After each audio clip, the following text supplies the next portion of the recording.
नमस्ते। आज व्याकरण के संबंध में ये मेरा तीसरा वीडियो है जो संधि के बारे में है। आप पिछली कक्षा में जाने थे कि प्रेरणार्थक क्रिया रूप है। रूप क्या है? अब हम जानेंगे कि संधि के बारे में। संधि किसे कहते हैं, उसमें कितने प्रकार है, इसके बारे में आज हम जानेंगे। संधि का अर्थ है मेल। यहाँ संधि का अर्थ क्या है? मेल। मेल यानी कि जुड़ना, एक हो जाना। मेल का अर्थ क्या है? जुड़ना, एक हो जाना। संधि का अर्थ है मेल। ಸಂಧಿ ಅರ್ಥ ಏನು ಅಂದ್ರೆ ಏನಿಲ್ಲಿ ಕೂಡುವುದು.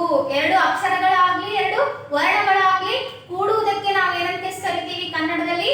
ಸಂಧಿ. ಕಾಲ ವಿಳಂಬದೆ ಎರಡು ಅಕ್ಷರಗಳು ಅಥವಾ ಎರಡು ವರ್ಣಗಳು ಜೋಡಣೆಯಾಗುವುದಕ್ಕೆ ಸಂಧಿ ಎಂದು ಕರಿತೀವಿ ಅಂತ ನಿಮಗೆ ಕನ್ನಡದ ವ್ಯಾಕರಣದಲ್ಲಿ ನಿಮಗೆ ತಿಳಿದಿದೆ. ಅದೇ ರೀತಿ ಹಿಂದಿಯಲ್ಲಿಯೂ ಕೂಡ ದೋ ವರ್ಣೋ ಅಂದ್ರೆ ಎರಡು ವರ್ಣಗಳು, दो वर्णों या दो अक्षरों के मेल से होने वाले विकार, विकार यानी कि रूप को हम क्या कहते हैं? संधि कहते हैं। उसमें दो अक्षर यानी दो अक्षर तो या दो वर्ण के मेल होने से बोले तो क्या जुड़ने से जो नया रूप लेता है उसे हम क्या कहते हैं? संधि कहते हैं। देखिए उदाहरण के लिए देखिए, धर्म प्लस अधिकारी, धर्माधिकारी। या क्या हुआ? धर्म प्लस अधिकारी। यहाँ दो अक्षर है, धर्म प्लस अधिकारी, धर्माधिकारी। यहाँ धर्म अ है, अधिकारी अ है। यहाँ स्वर और स्वर है, ये दोनों मिलने से ये क्या हुआ? दीर्घ स्वर बन गया। एक दोनों मिलने से क्या हुआ? दीर्घ स्वर बन गया। धर्म प्लस अधिकारी, धर्माधिकारी। यहाँ अ का लोप होकर यही क्या हुआ? दीर्घ स्वर हुआ। यहाँ ज्यादा समय नहीं, ಕಾಲ ವಿಳಂಬವಿಲ್ಲದೆ ಎರಡು ಅಕ್ಷರಗಳು ಕೂಡುವುದಕ್ಕೆ ಸಂಧಿ ಅಂತೀವಿ किसके? ठीक उसी तरह यह अक्षर का रुस्व से जाकर दीर्घ स्वर बन जाता है, संधि का मेल हो जाता है। शिव प्लस आलय, शिवालय। देखिए अ प्लस आ, यहाँ रुस्व हो या दीर्घ हो दोनों मिलकर दीर्घ ही बन जाता है। ಇಲ್ಲಿ ರುಸ್ವ ಇದ್ದು ಇಲ್ಲಿ ದೀರ್ಘ ಇದ್ದರೂ ಮತ್ತು ಕೂಡಿದ ಮೇಲೆ ಏನಾಗುತ್ತದೆ? दीर्घने ಆಗ್ತದ। शिव प्लस आलय, यहाँ क्या मेल हो गया? यहाँ शिव प्लस आलय दो अक्षर मिलाकर शिवालय हो गया। इसे हम क्या कहते हैं? संधि कहते हैं। बच्चों अब आप जान गए कि संधि का अर्थ क्या है। आप जानेंगे कि संधि के कितने भेद है। संधि के कितने भेद है? संधि के 3 भेद है। स्वर संधि, व्यंजन संधि, विसर्ग संधि। संधि के कितने भेद है? 3 भेद है। स्वर संधि, व्यंजन संधि, विसर्ग संधि। अब जानेंगे कि स्वर संधि किसे कहते हैं, व्यंजन संधि किसे कहते हैं, विसर्ग संधि किसे कहते हैं। अब स्वर संधि में कितना प्रकार है अब हम जानेंगे। अब आप जान गए कि संधि में 3 प्रकार था, स्वर संधि, व्यंजन संधि, विसर्ग संधि। अब देखेंगे स्वर संधि। पहला क्या है? स्वर संधि। स्वर संधि किसे कहते हैं? जब दो स्वर आपस में मिलकर एक नया रूप धारण करता है तब उसे स्वर संधि कहते हैं। देखिए स्वर संधि किसे कहते हैं? जब दो स्वर, एक संधि होता है तो स्वर के सामने स्वर ही आना चाहिए। स्वर के सामने स्वर ही आए तो हम उसे क्या कहते हैं? स्वर संधि कहते हैं। यानी कि स्वर के सामने अगर व्यंजन संधि आए तो हम उसे स्वर संधि नहीं कहते हैं। ಇಲ್ಲಿ ಒಂದು ನಿಯಮ ಏನಿದೆ ಸ್ವರ ಸಂಧಿಯಲ್ಲಿ? ಸಂಧಿ ಆಗುವಾಗ ಉತ್ತರ ಪದವಾಗಲಿ ಅಥವಾ ಪೂರ್ವ ಪದ ಆಗಲಿ ಎರಡೂ ಕೊನೆಯಲ್ಲಿ ಏನು ಬರಬೇಕು? ಸ್ವರ ಅಕ್ಷರಗಳು ಬರಬೇಕು। ಸ್ವರಾಕ್ಷರಗಳು ಬಂದಾಗ ಮಾತ್ರ ಅದನ್ನು ನಾವು ಏನಂತ ಕರಿತೀವಿ? स्वर संधि ಅಂತ करीतीवी। जब संधि बनता है तो उत्तर पद पूर्व पद क्या बनना जरूरी है? स्वर ही बनना जरूरी है। उसे हम क्या कहते हैं? स्वर संधि कहते हैं। देखिए स्वर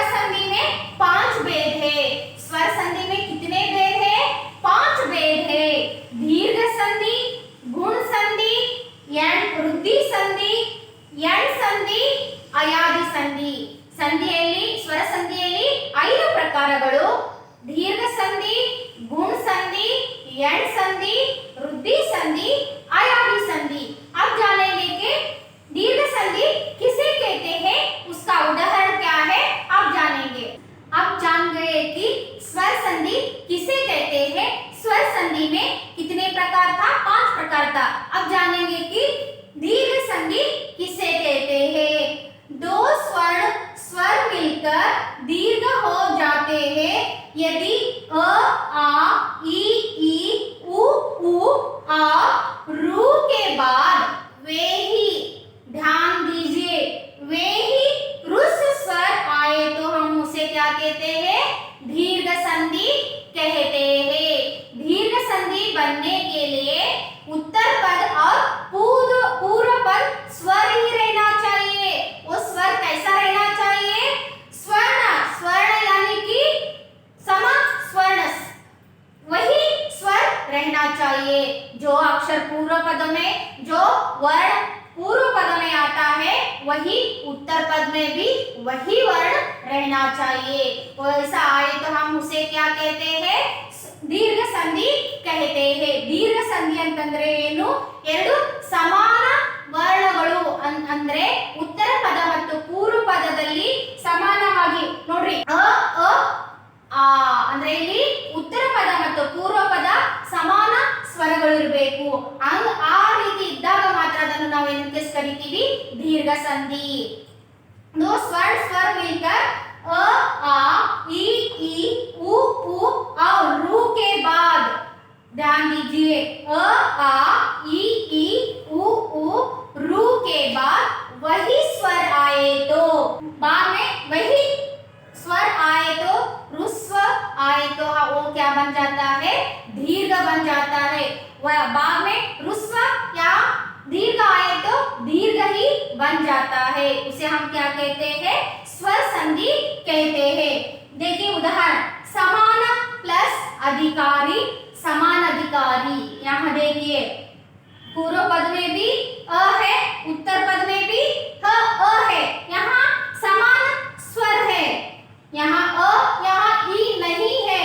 यहाँ दीर्घ स्वर में एक नियम जरूरी है कि उत्तर पद और पूर्व पद में समान स्वर रहना चाहिए। उत्तर पद ಮತ್ತು ಪೂರ್ವ ಪದದಲ್ಲಿ ಏನಾಗಿರಬೇಕು, ಸಮಾನವಾದಂತಹ ಸ್ವರಗಳು ಇದ್ದರೆ ಏನಾಗ್ತದ, समान स्वर रहने के बाद वो दोनों मिलने के बाद दीर्घ बन जाता है। वही अक्षर क्या बन जाता है, दीर्घ बन जाता है। उसे हम क्या कहते हैं, दीर्घ संधि कहते हैं।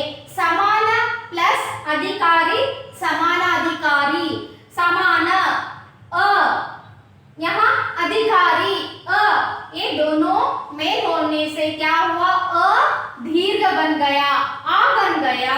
ठीक उसी तरह देखिए, कवि प्लस इंद्र, कविंद्र।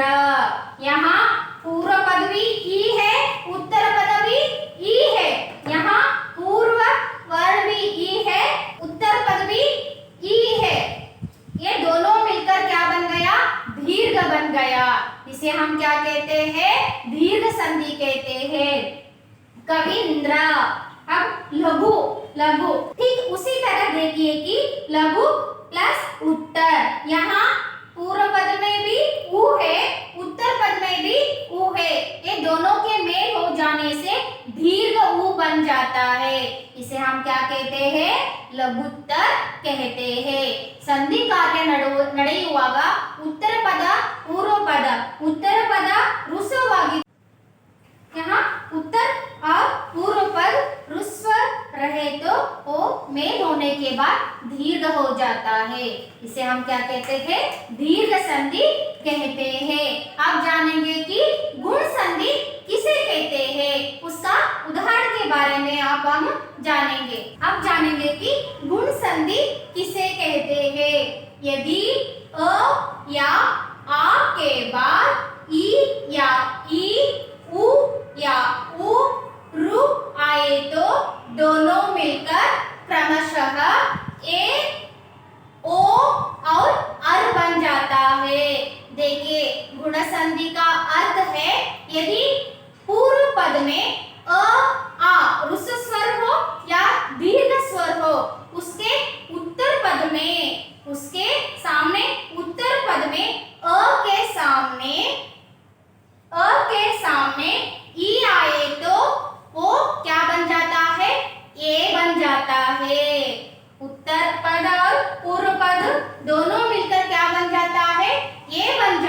है उसे हम क्या कहते हैं?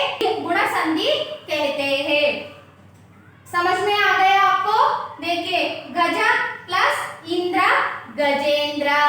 यहाँ पूर्व पद में अ है, पूर्व पद में क्या है? अ है, उत्तर पद में ई है। ये दोनों मेल होने से क्या होता है? ये बन जाता है।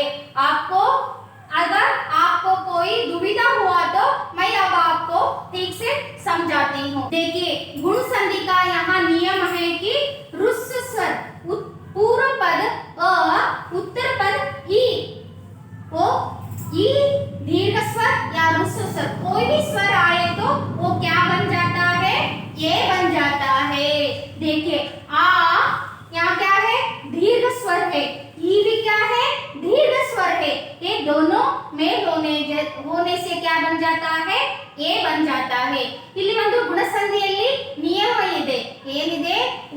ಪೂರ್ವ ಪದ ಮತ್ತು ಉತ್ತರ ಪದ ಋಸ್ವನೇ ಆಗಿರಲಿ ಅಥವಾ ದೀರ್ಘನೇ ಆಗಿರಲಿ, ಅವು ಎರಡು ಕೂಡಿಕೊಂಡಾಗ ಏನಾಗ್ತದ? ಎ ಓ ಮತ್ತು ಅರ್ ಆಗುತ್ತದೆ। देखिए अब आ प्लस ई ए, ठीक उसी तरह अ प्लस उ ओ बन जाता है गुण संधि। अगर आप संधि करते वक्त पूर्व पद और उत्तर पद ये दोनों अक्षर है ना, इसकी ओर ध्यान देना चाहिए। गज अ आया, यहाँ उत्तर पद में ई, पूर्व पद में अ आ आए तो उसके सामने उत्तर पद में ई उ रू आए तो क्या बन जाता है? क्रमशः अ ई का ए बन जाता है, अ उ का ओ बन जाता है, अ और रू का अर बन जाता है। इसे हम क्या कहते हैं? गुण संधि कहते हैं। देखिए गज प्लस इंद्र गजेंद्र, यहाँ उत्तर पूर्व पद उ है, उत्तर पद ई है, ये दोनों के मेल होने से ये बन गया गजेंद्र। यहाँ उच्चार करते वक्त आपको ये का उच्चारण होता है गजेंद्र। ठीक उसी तरह जल प्लस उर्मी जलोर्मी, जलोर्मी। देखिए अ प्लस उ इज इक्वल टू क्या हुआ? ओ हुआ। ये दोनों के मेल होने से क्या हो गया? ओ बन गया जलोर्मी। लो ओ, यहाँ ओ बन गया। महा प्लस ऋषि महर्षि। देखिए महर्षि, यहाँ उच्चार करते वक्त हमें अर आ रहा है, आ प्लस रू इज इक्वल टू क्या हुआ? अर हुआ। इसे हम क्या कहते हैं? गुण संधि कहते हैं। ನೀವು ಯಾವಾಗಲೂ ಒಂದು ನೆನಪಿನಲ್ಲಿ ಇಟ್ಟುಕೊಳ್ಳಿ, ಏನಂತ? ಪೂರ್ವ ಪದ ಯಾವುದೇ ಆಗಿರಲಿ, ಅ ಋಸ್ವ ಸ್ವರ ಆಗಿರಲಿ ಅಥವಾ ದೀರ್ಘ ಸ್ವರ ಆಗಿರಲಿ, ಅದರ ಮುಂದೆ ಉತ್ತರ ಪದ ಅದ ಮುಂದೆ ಈ ಬಂದರೆ ಎ ಆಗುತ್ತದೆ, ಅದೇ ರೀತಿ ಅದ ಮುಂದೆ ಉ ಬಂದರೆ ಓ ಆಗುತ್ತದೆ, ಅದೇ ರೀತಿ ಅದ ಮುಂದೆ ರು ಬಂದರೆ ಅರ್ ಆಗುತ್ತದೆ। ಈ ರೀತಿ ನಿಯಮ ಬಂದರೆ ಅದನ್ನು ನೀವು ಏನಂತ ತಿಳಿದುಕೊಳ್ಳಬೇಕು? गुण संधि ಅಂತ ತಿಳಿದುಕೊಳ್ಳಬೇಕು। अब आप जान गए कि गुण संधि का अर्थ और उसका उदाहरण समझ गए। आप जानेंगे कि वृद्धि संधि किसे कहते हैं। वृद्धि संधि यदि अ या आ के बाद ए या ए आए तो दोनों मिलकर क्या बन जाता है? ऐ बन जाता है। यदि पूर्व पद में अ आए तो उत्तर पद में ये अथवा ए कौन सा भी अक्षर थे वो दोनों के मेल होने जिससे क्या बन जाता है? ऐ बन जाता है। ठीक उसी तरह अ या आ के बाद ओ और औ कौन सा भी स्वर थे वो मेल होने के बाद औ बन जाता है। उसे हम क्या कहते हैं? वृद्धि संधि कहते हैं। देखिए अ प्लस ए इज इक्वल टू ऐ हुआ, अ प्लस ओ इज इक्वल टू औ हुआ। अगर आपको ऐ और ऐ औ आए तो आप समझ लिए कि ये वृद्धि संधि है।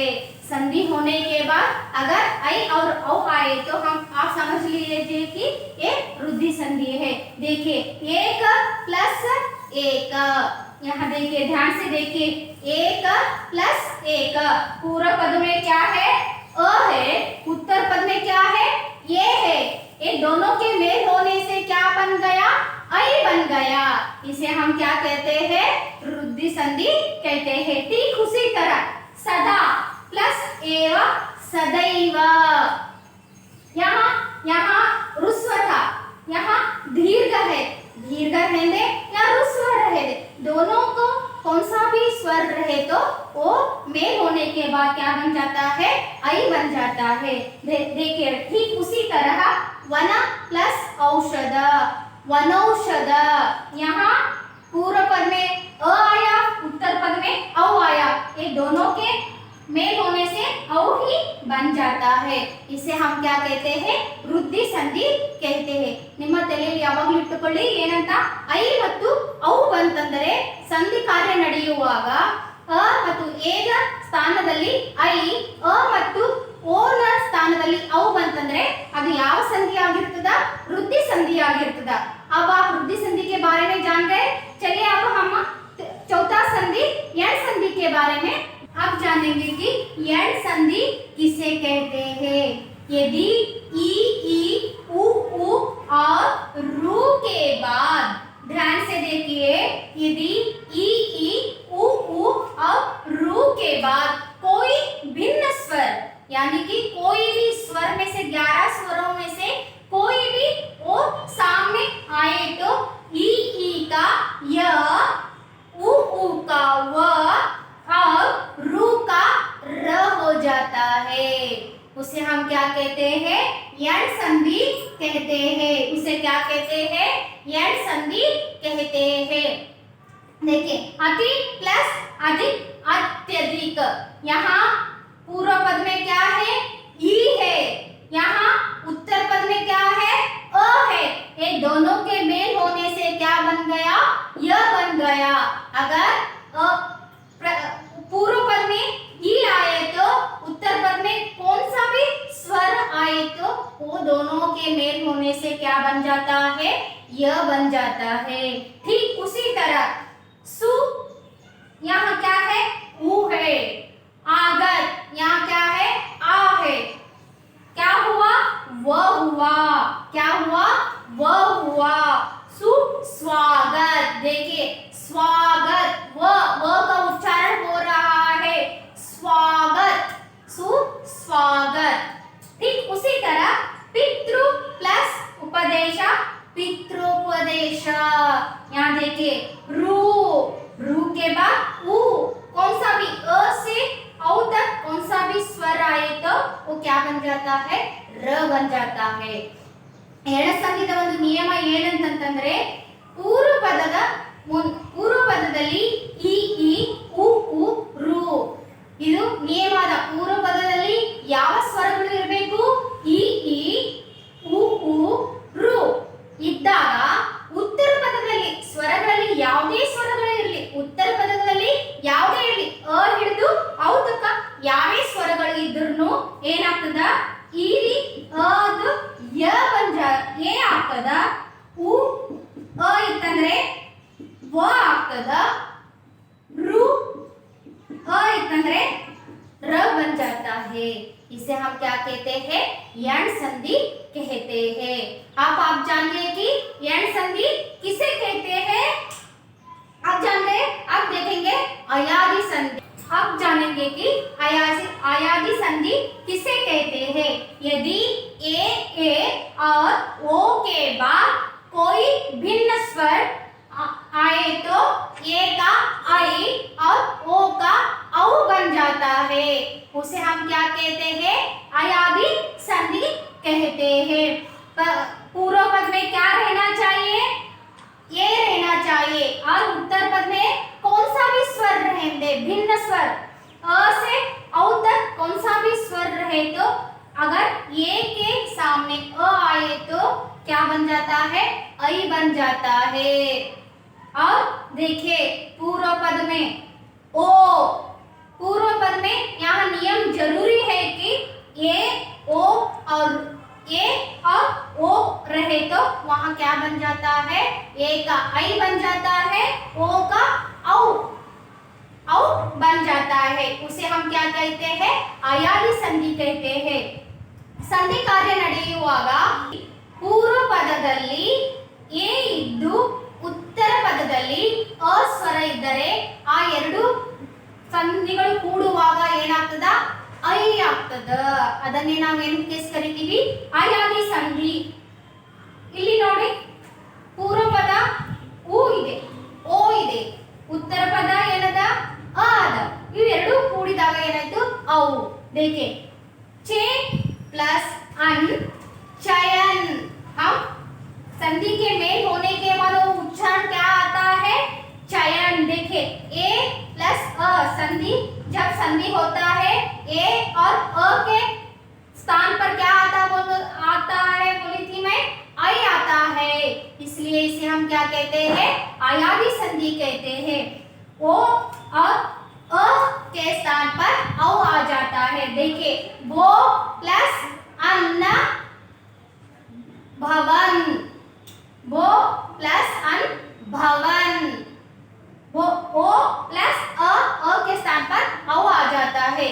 आप इतना ही ध्यान रखिए कि ए के सामने कोई भी भिन्न स्वर आकर वो मेल होने के बाद औ बन जाता है. अगर पूर्व पद में ओ रहे तो सामने कौन सा भी स्वर रहने दे, दोनों के मेल होने से औ बन जाता है. उसे हम क्या कहते हैं अयादी संधि कहते हैं. देखिए ए प्लस अ कौन सा भी स्वर रहेंगे आई बन गया, ए प्लस अ आई बन गया, ओ प्लस अ औ बन गया, औ प्लस अ औ बन गया. यही अयादी संधि का एक नियम है. अब जानेंगे कि व्यंजन संधि. अब जानेंगे कि संधि के दूसरे प्रकार व्यंजन संधि के बारे में जानेंगे. देखिए व्यंजन संधि का अर्थ क्या है. व्यंजन से स्वर अथवा व्यंजन का के मेल से जो संधि बनता है उसे हम क्या कहते हैं व्यंजन संधि कहते हैं. देखिए स्वर संधि में क्या था, पूर्व पद में स्वर था, लेकिन यहाँ व्यंजन संधि में पूर्व पद में व्यंजनों का रहने का एक नियम है. पूर्व पद में व्यंजन रहकर उत्तर पद में स्वर या व्यंजन कोई भी अक्षर आए तो हम उसे क्या कहते हैं व्यंजन संधि कहते हैं. व्यंजन संधि ಅಂದ್ರೆ ಏನಂತಂದ್ರೆ ನೀವು ನೋಡಿದ್ದೀರಿ ಸ್ವರ ಸಂಧಿಯಲ್ಲಿ ಪೂರ್ವ ಪದ ಸ್ವರಗಳಾಗಿದ್ದವು, ಉತ್ತರ ಪದಗಳು ಕೂಡ ಸ್ವರಗಳಾಗಿದ್ದವು. ಅವುಗಳನ್ನು ನಾವು ಏನಂತ ಕರಿತೀವಿ ಸ್ವರ ಸಂಧಿ ಅಂತ ಕರಿತೀವಿ. ಆದರೆ ವ್ಯಂಜನ ಸಂಧಿಯಲ್ಲಿ ಪೂರ್ವ ಪದ ನಿಯಮಾನುಸಾರ ವ್ಯಂಜನಗಳೇ ಆಗಿರಬೇಕು, ಉತ್ತರ ಪದ ಸ್ವರಗಳೇ ಆಗಲಿ ವ್ಯಂಜನಗಳೇ ಆಗಲಿ ಅವು ಕೂಡಿದಾಗ ಏನಾಗ್ತದ ವ್ಯಂಜನಾಕ್ಷರಗಳೇ ಬರ್ತಾವ. पूर्व पद में व्यंजनाक्षर और उत्तर पद में स्वराक्षर या व्यंजनाक्षर कौन सा भी अक्षर आए तो दोनों के मेल हो जाने से क्या बन जाता है व्यंजनाक्षर बन जाता है. उसे हम क्या कहते हैं व्यंजन संधि कहते हैं.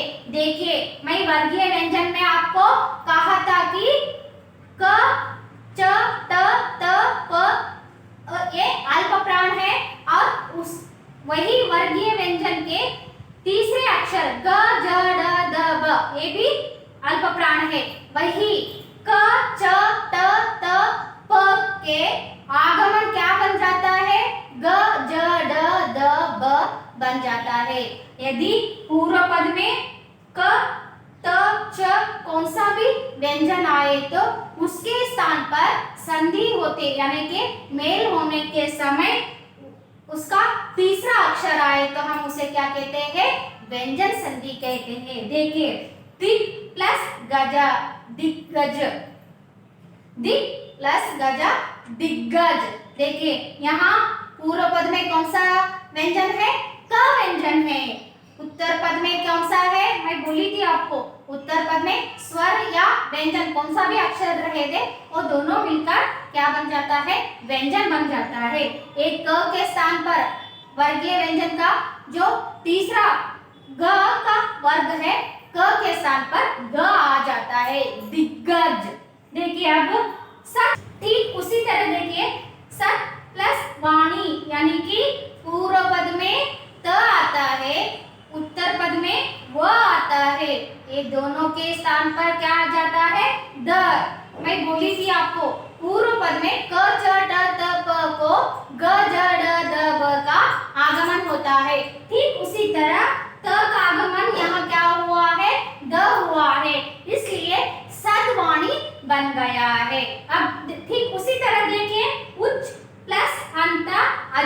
अजंता। यहाँ देखिए च है, कौन सा व्यंजनाक्षर है? च व्यंजनाक्षर है। और स्वर है अ है, ये दोनों के स्थान पर किसका आगमन हुआ है? ज का आगमन हुआ है, अजंता। ये है व्यंजन संधि का प्रकार। अब देखेंगे विसर्ग संधि का अर्थ क्या है और उसके उदाहरण देखेंगे। जानेंगे कि विसर्ग संधि किसे कहते हैं? स्वर अथवा व्यंजन के साथ विसर्ग, यानी कि आहा जो योग वाहक में है, आहा का मेल से विसर्ग में जो परिवर्तन होता है उसे हम क्या कहते हैं? विसर्ग संधि कहते हैं। ಯಾವ ಒಂದು ಅಕ್ಷರದಲ್ಲಿ ಅಂದ್ರೆ ಸ್ವರ ಅಥವಾ ವ್ಯಂಜನ के साथ ಯೋಗವಾಕದಲ್ಲಿ ಆಹಾರ ಏನಾಗಲ್ಲ ಅಕ್ಷರಗಳು ಕೂಡಿಕೊಳ್ಳುವುದರಿಂದ ಆ ಸಂಧಿ ಆಗುವಾಗ ಒಂದು ಹೊಸ ಪರಿವರ್ತನೆ ಆಗ್ತದಲ್ಲ, ಅದನ್ನೇ ನಾವು ಏನಂತ ಕರಿತೀವಿ? ವಿಸರ್ಗ ಸಂಧಿ ಅಂತ ಕರಿತೀವಿ। देखिए उदाहरण, नी नीह ಅಂದ್ರೆ क्षय, निक्षय। यहाँ उच्चारण करते वक्त हम आहा का उच्चारण होता है निक्षय। नि रस, नीरस। अब मन रथ, मनोरथ। उच्चारण करते वक्त हमको विसर्ग का अनुभव होता है, विसर्ग का उच्चारण होता है। इसे ही हम क्या कहते हैं? विसर्ग संधि कहते हैं। संधि का आप अर्थ जान गए कि संधि का अर्थ है मेल, यानी कि जुड़ना, ಕೂಡಿಕೊಳ್ಳುವುದು। वैसे ही संधि में 3 प्रकार था, स्वर संधि, व्यंजन संधि, विसर्ग संधि। ठीक उसी तरह स्वर संधि में 5 प्रकार था, दीर्घ संधि, गुण संधि, रुद्धि संधि, यण संधि, अयादि संधि। इसका अर्थ और उदाहरण आप समझ गए। और व्यंजन संधि किसे कहते हैं उसका उदाहरण भी आप जान गए। अंत में है विसर्ग संधि किसे कहते हैं उसका उदाहरण भी आप जान गए। ये था संधि के बारे में। धन्यवाद।